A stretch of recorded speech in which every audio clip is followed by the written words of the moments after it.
disaster relief and things like that, where they may move with where they may move with public sector institutions as well.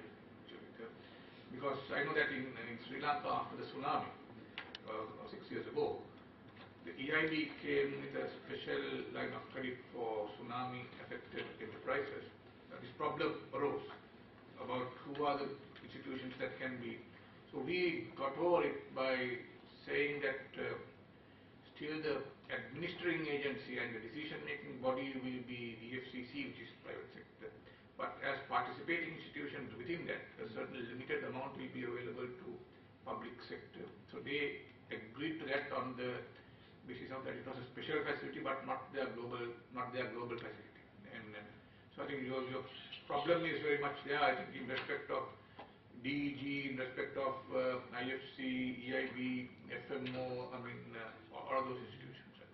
We spoke about European solidarity, so we want to help in case we go through this way. Anyway, thanks. Any other questions so far on? Okay, Bob. Okay.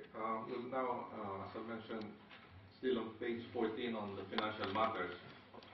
As of March 31, unaudited or interim financial statement, we have a cash of 593,488, a cash flow balance of over 600,000. So far, we have collected 61% of this year's membership dues.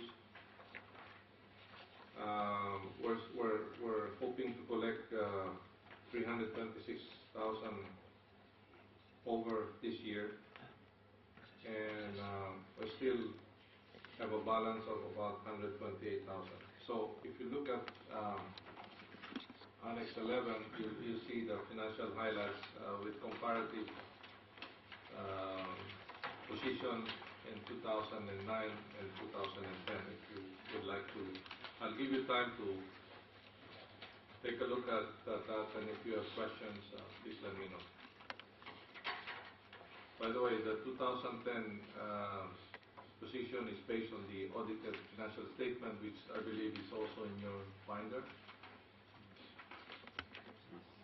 Okay. We will have it taken or approved by the General Assembly later on the afternoon for our audited financial statement. But in the meantime, this will give you more details on what is reflected in the audited annual financial report.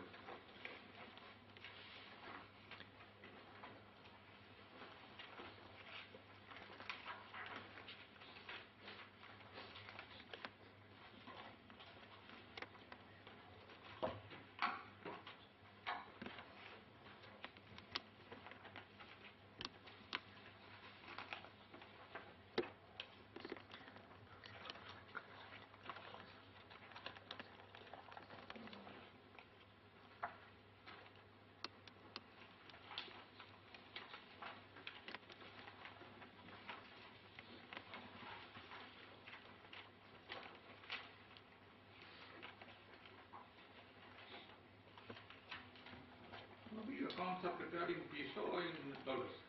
This is in dollars. But your statutory accounts are in peso? Well, the accounting internally is pesos, but now in the Philippines, where we are registered, we are classified under the Philippine accounting system for small and medium entities, and we are now allowed to report in US dollars. Okay. So if you look at our annual report as well as our audited financial statements, they are now in annual report. Yeah. They are now all in US dollars, which is, they call it the functional currency of the association. Since we receive mostly US dollars in terms of membership dues and also grants and other receipts from international sources.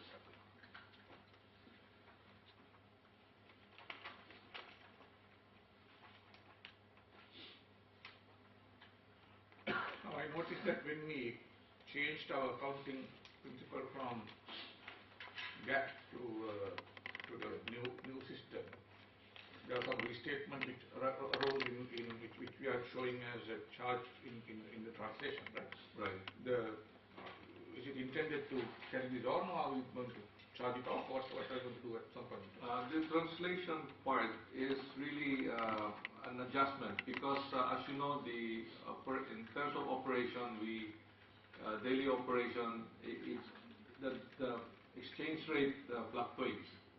So what the accountants do is at the end of the year they use one fixed conversion rate from US to dollars, and then so that it adjusts to the daily rates. There's this translation adjustment, so it will always be there because, as you know, the exchange rate of peso to dollar. No, I'm not talking of your income statement. I'm talking of your balance sheet adjustment, which came at the time when you changed your Yes. accounting Okay. policies. That I understand on a year-to-year basis. This 100,000, which is sort of now going on from 2009. Yes. It's a constant number. Now, presumably, it is not going to be a recoverable. I mean, Yes, it's not a. So, at some point in time, perhaps you should ask the auditors what to do with it. I mean, whether you charge it off and be done with it, or amortize it over a period of time, or there must be. So there is not much point in just keeping it where it's a constant now. The other translation which will come into your income statement, that's what will be done.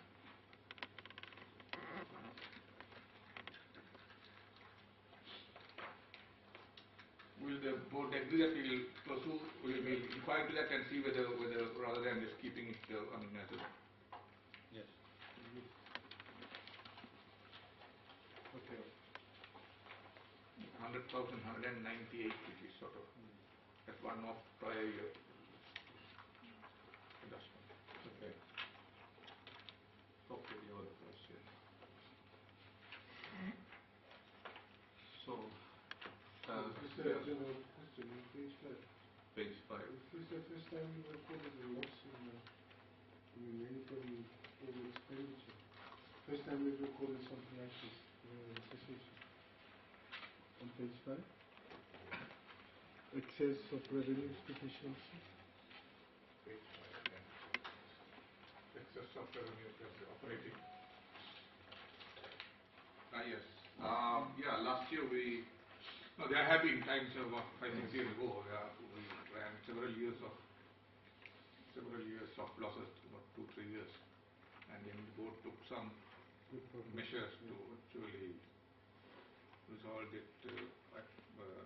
So this is, I think, the first time in about 4 years, I think, 5 years.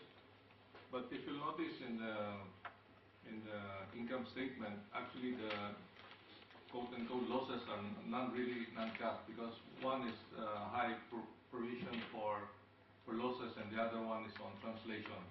So if you look at on a cash basis, actually Not a cash loss. it's not a cash loss. In fact, if you look at the asset side, the cash actually increased. If you look at the audited financial statement, so it's not really a cash loss per se.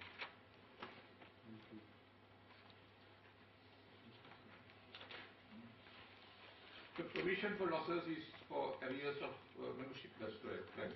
But we have some formula. We adopted a formula.